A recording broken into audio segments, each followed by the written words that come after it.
So obviously me and Ben met at the trading firm back in the day, 2013. I studied economics and finance in college. It wasn't a super interest of mine. I was more interested in playing football at the time. But my dad kind of led me in. He's like, you figure out the finance world, you at least figure out a job where you get money. And from there, when I was heading towards, senior year, I saw all my older friends taking these jobs, investment banking, in some sort of investment capacity, which is what I thought I wanted to do. And then I saw the scope of their jobs. They're sitting on Microsoft Excel all day. You kind of have to be a bitch to the system a few years to really get anywhere. So, I saw those things. They're really unappetizing to me. And I sat in on a trading floor one day and, just had the liveliness of it, the fact that it was you versus you. I could treat it like a sport. So that's what really got me involved or got me excited about trading. It was right out of college. I didn't really have any experience before that.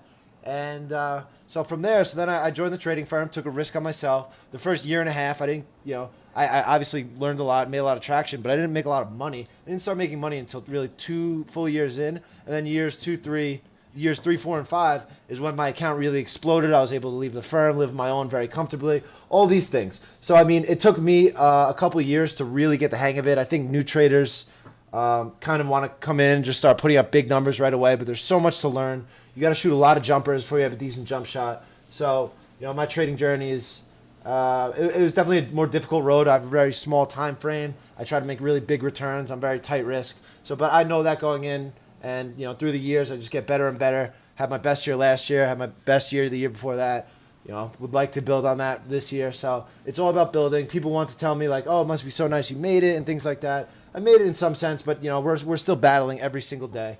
That's really what my journey's been like.